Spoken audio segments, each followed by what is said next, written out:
So I'm here with Sam Cook. Sam, you're reporting on the Bear Grease. What goes into a good story?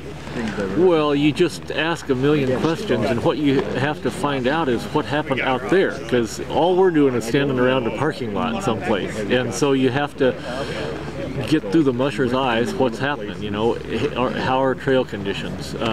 Did they have any unusual situations passing another team or anything like that? And so far, I haven't talked to that many yet, but things seem to be going pretty darn well.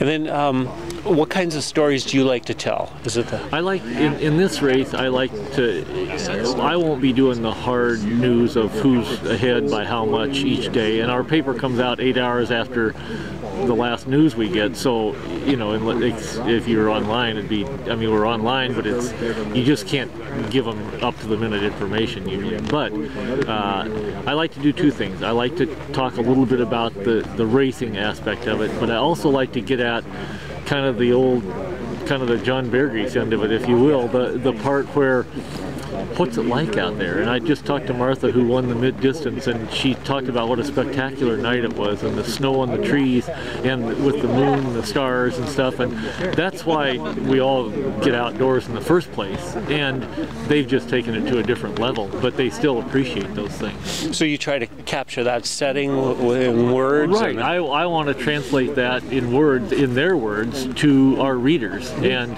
then we have a photographer here, and we had someone with a GoPro on the way up, so they'll be doing video for us, one of the mushers, and so all three of those ways, they're, you know, you can tell it in photos and words, and yeah.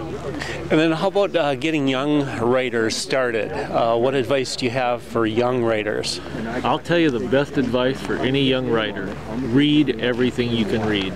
That is the best advice, and you just learn so much. You find different ways to express yourself. It opens you to ideas that you just wouldn't have experienced otherwise. That's the best thing. The second thing is to just, if you like to write, then just write.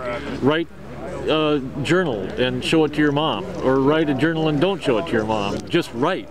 And if you get a chance to write something else for a newsletter or somebody, write that. Don't try to get paid, just write.